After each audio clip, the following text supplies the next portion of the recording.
Hello, everyone. Thank you for joining us today for our last webinar of the year. And it's about submitting after hours claims. Now, a lot of people call us after hours in various ways, and I kind of just wanted to put all that information together and present to you the various ways of doing it, just so that if you aren't aware of one of those and they are more convenient to you, then great, now you got that information. Also, we have just a few pointers on what exactly we need and what we don't need when we get involved in a claim, and recommendations for you for your claim, even if you don't get a forensic expert involved. So let's get going here. So just some quick housekeeping items. You can submit your questions here. If you have any questions at the very end, we'll have some time to take any questions if you do have any. And also, if you have any technical difficulties, please email webinar@originandcause.com.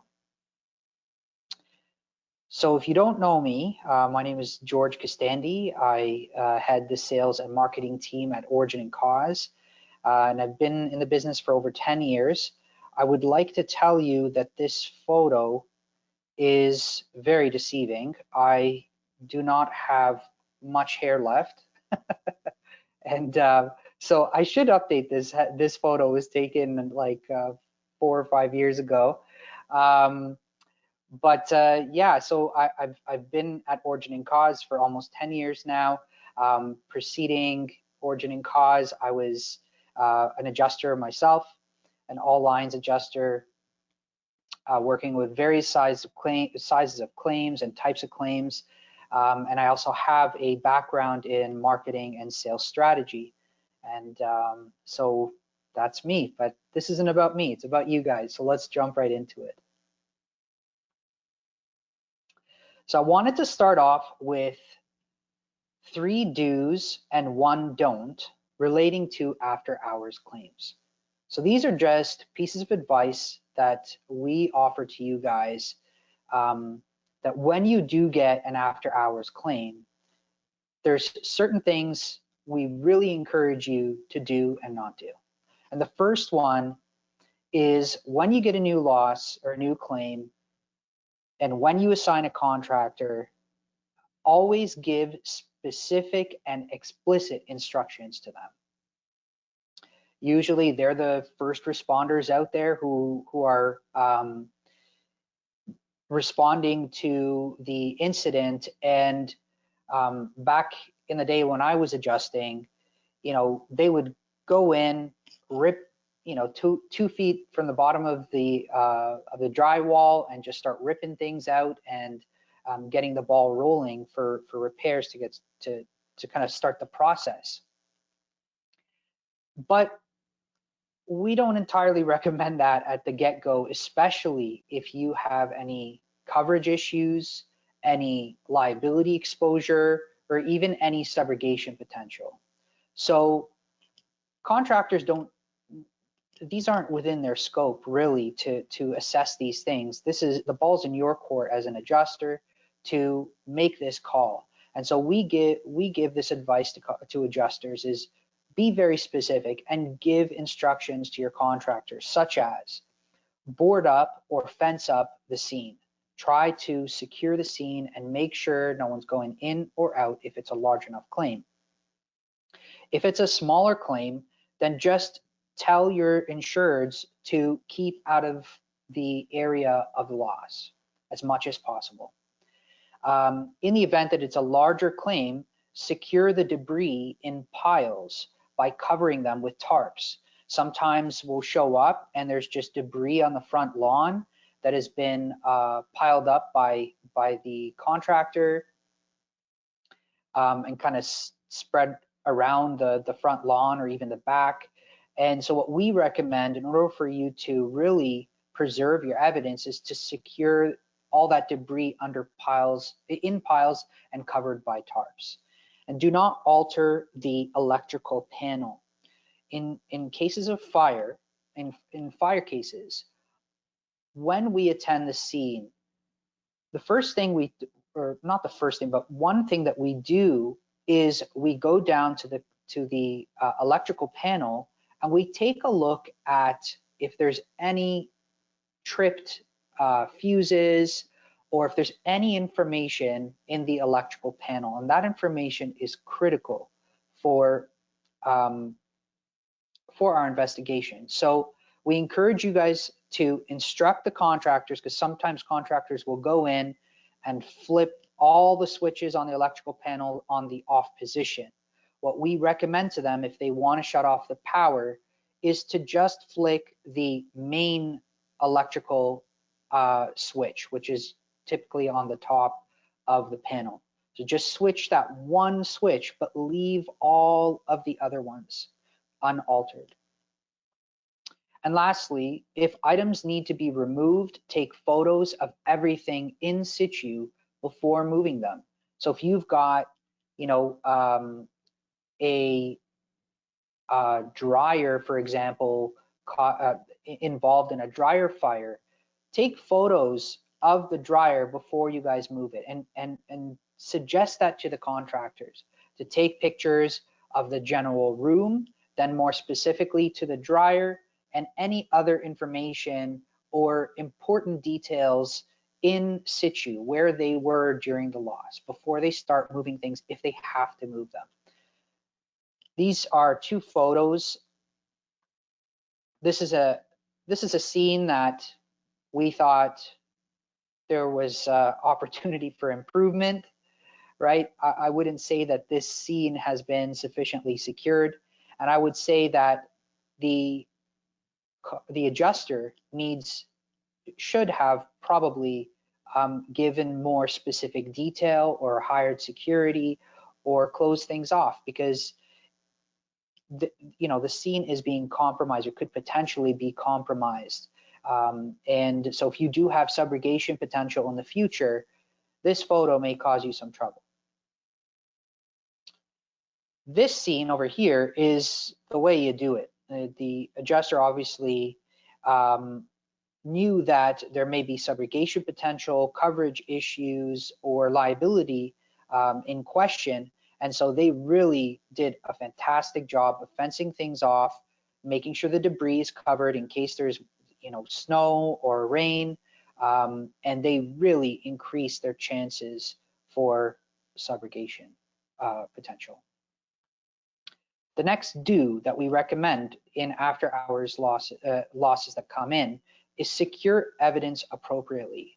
Treat items that are or evidence as if they are official evidence. Try your best, if you're on the scene or the contractor's on the scene, to log a chain of custody. It doesn't have to be fancy. It could just be a piece of paper, which is with the person who is actually handling the item, with their name, the date, the time, and a description of what they're handling. And try to store the items appropriately. We had one incident where actually we see this quite a bit, where contractors or other third parties will take a component or evidence back to their facilities. And in this particular case, one of our experts went to the facility and asked where the fridge that they took from the scene was. And they walked him through their facility, out the back door, to this pile of snow, and said, well, we left it here.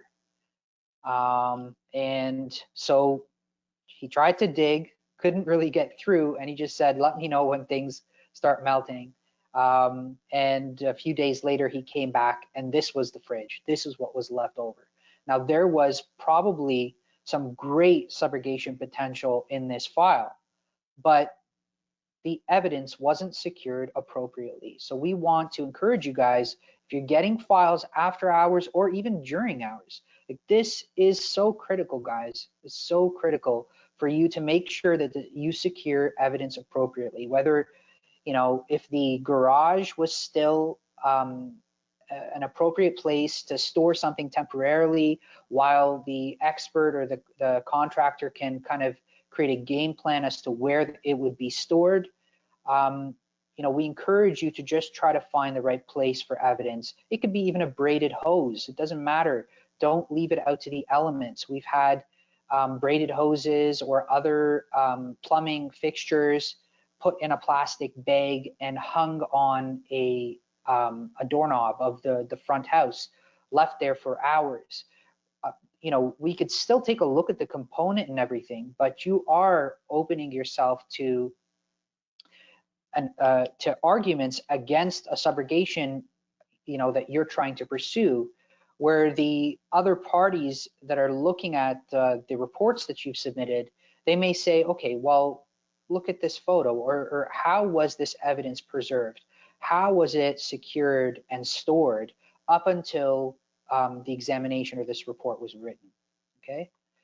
Lastly, get a forensic expert involved as soon as possible. Now, there are some instances where you don't need a forensic expert, and that makes perfect sense.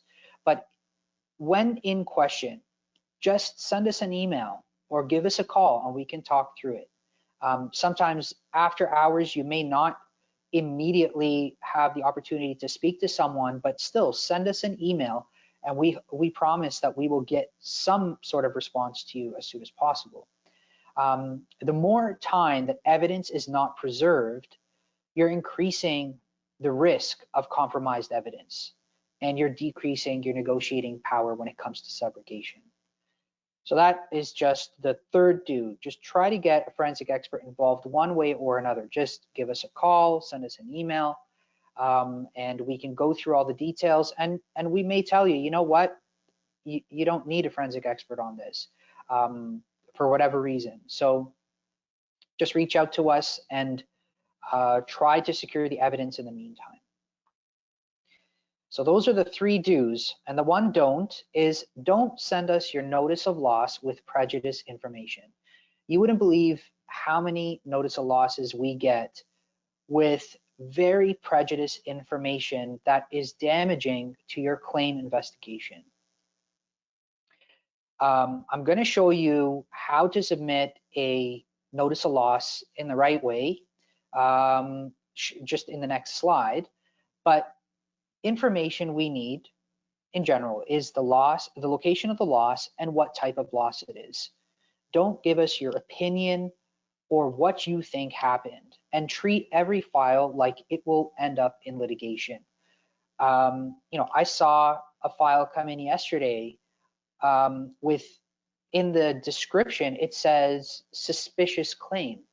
Like, I do not think that if a judge or if this were to go to court, that people would believe that the investigation was done in an unbiased manner, or it would take a lot more persuasion and discussion in order for us to prove that such a notice of loss or such a description of a notice of loss did not bias our investigation or even your investigation as adjusters. So this is all very important, guys. Please resist the temptation to put anything down that could be perceived as prejudice or bias. Just give us the basic information. So to send a new assignment to us, just go to origin-and-cause.com. A lot of you guys use this already. It's a very popular tool. There's several folks that are still find comfort in actually picking up the phone and calling us, and that's very welcomed. I will give you that information in later slides, but I just kind of wanted to give you a heads up on another way of submitting a new assignment. So you go and you click this button here, send new assignment. It'll take you to this page and you just put in basic information about yourself. I believe there's only 5 required fields. If you don't have all the information, don't hesitate. We just need basic information: your name, your email address, your phone number, I'll show you the next one. So the first one is the submitter information. Next is the claim information. As you can see here, none of these fields are required, but we encourage you to put them if you do have them. It makes our life a lot easier if we have all this information when we're setting up a claim on the front end.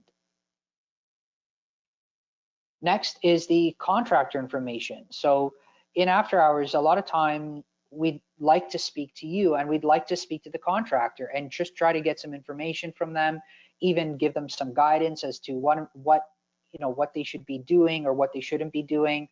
So if you've already assigned a contractor, please let us know and try to include their information. And then the last page is the loss information. So we'll ask you for the address, the city, those are required fields. And this is where things, this is what we were talking about before, about the loss description. Do not comment on causation or responsibility. Don't tell us that you just spoke with the insured and they have an angry neighbor that did this or that. Please don't provide that information. Or please don't say, this is an electrical failure in the dishwasher. Causation and comments on such things can be perceived as bias. So just treat every file as if it's going to litigation, be as broad as possible. And if we have any questions, we will let you know. We'll give you a shout, we'll send you an email, and we will ask the questions that we need to be answered. And sometimes special instructions are needed, like, beware of dog, or excuse me, the lockbox information or something like that. You can provide us. If you have any files that you wish to attach, please do so here. You can attach a photo, you could attach other information. Just attach, you hit submit, and bada bing, bada boom, you've sent us a new assignment.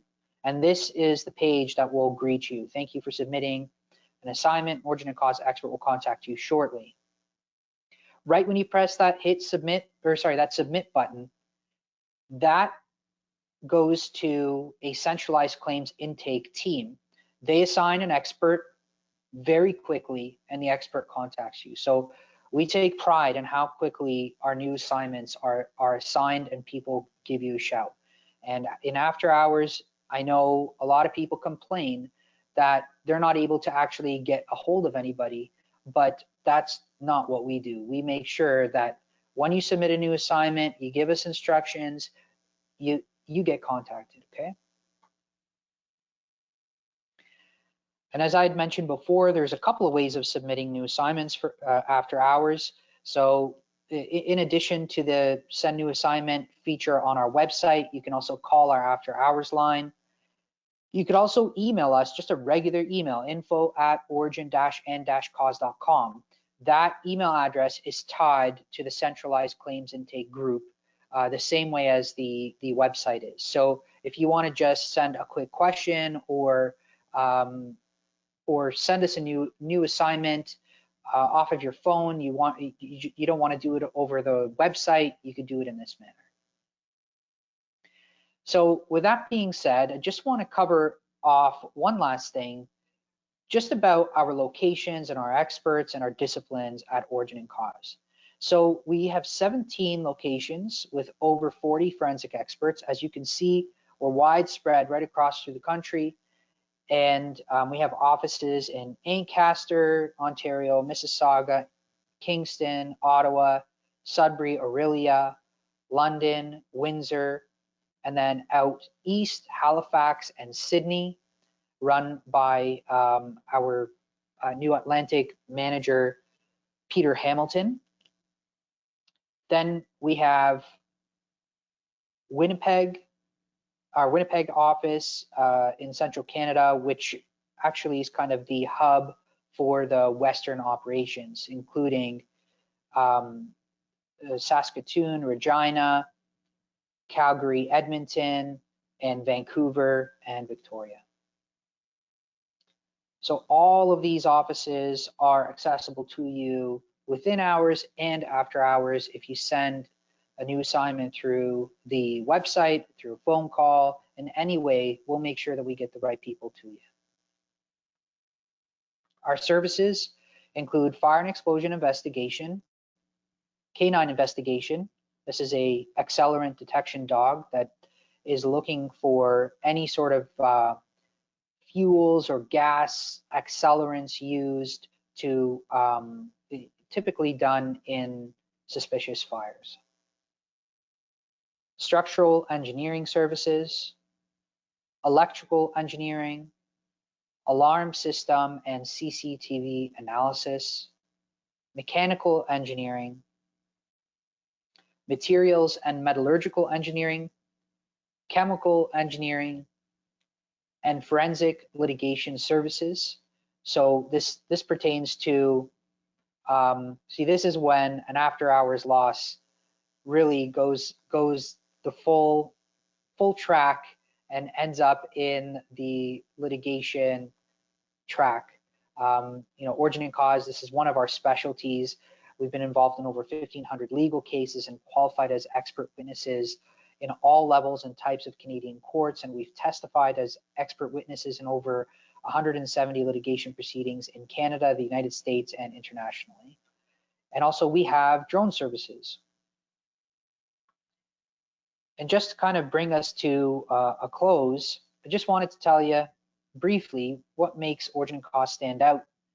As I showed you in the map a couple of slides ago, what makes us stand out is our geographical reach. We have local technical experts throughout the country, which really helps in saving costs on travel for you folks. So, maybe 10 years ago, we might have only had 3 or 4 locations, and we were getting called to travel quite far, like all across the country, and it would cost quite a bit to travel to these locations. And so it's been a main goal of ours in the past 10 years to try to spread ourselves geographically as much as possible, so that when we get a new assignment, we don't have to, you guys don't incur all those expenses of travel. Also, it helps us do a quick site examination, try to get, if we're not traveling a whole day to try to get to a scene, we're only traveling, an hour or so. That gives us the opportunity to complete examinations quickly and maximize subrogation potential, and complete also quick and flexible reporting. You don't have to wait for us to travel back to the office or anything to write reports. If we're close to the scenes, we're going in and out, completing a quick verbal. We'll give you a shout, talk to you, tell you what happened on the scene, and write a report based on your instructions. Another thing that makes us stand out is our public sector relationships. So we have a lot of relationships. We work very closely with fire halls and the police departments. We do a lot of training for these folks and have strong relationships with them. And we do quite a bit of on-site collaboration. Now, obviously, we have collaboration is limited to ensure that there is no sharing of information that will harm the file. But a lot of times we have relationships with these folks, so they release the scene quicker, or are incredibly helpful in answering our questions when we're trying to piece things together after they've released the scene. So that concludes our after hours presentation. I wanted to take some questions from you guys if you have any. Let me take a look here. Have any been submitted? So I have one question that's submitted. Do you get many opportunities to speak to contracting companies on this topic? Are they receptive to these tips? That's a really good question. You know what? We haven't run a webinar or a formal training for contractors, but I think it's actually a really great idea. Yeah, that's a great idea. I think that's something that we will do in 2021. So I would say, to answer your question, we do have opportunities to speak to contractors, and that's just file by file. When a adjuster sends us the loss details right up front and provide us with the contractor's information, that's one of the first calls we make. We call the contractors because they're the hands and, you know, they're out there. They're our eyes before we actually get there. And they're able to tell us what they saw when they first walked in, and the steps that they have taken up to that point. So that is how we tend to speak to contractors, but it's file by file, nothing formal like this. But I think that we should do that. Next question is, I may have missed this, but how fast do you respond to emergencies? So typically, it really depends on the loss. So usually we will have someone contact you within an hour. So it really depends on the circumstances and the loss details. If you are telling us that this is an emergency, then yes, we will contact you within the hour, typically within 15 minutes. But if you don't show a sense of, or if you don't indicate that an immediate response is needed, then it could take a couple of hours to get to you. But again, typically it's within 15, 20 minutes or so. It's rare that it would take longer than that.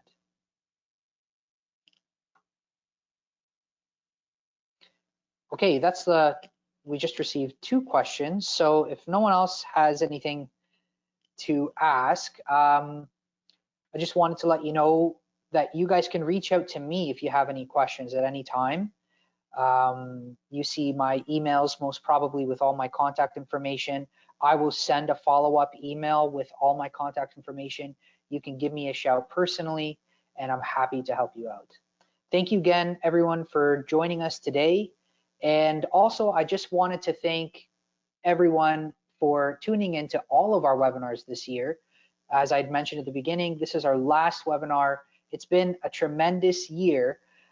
We ran the numbers before this presentation and saw that we have trained over 4,500 adjusters this year. And that is a tremendous honor for us to have this platform to be able to speak to you guys and engage with you guys and give you our perspective as to what we think is important in a claims investigation. So to have 4,500 adjusters tune in throughout this past year really is so flattering to us, and we feel honored, and we take that training role very seriously as thought leaders in the forensic engineering industry. So we appreciate all of you guys for supporting us and tuning in. And I hope you guys have, is it too early to say happy holidays, Merry Christmas, and Happy New Year? Happy New Year. This is probably one of the last times we'll talk until the end of the year. So Merry Christmas, Happy Holidays, and Happy New Year, everyone. Thank you all for joining us. Have a great day.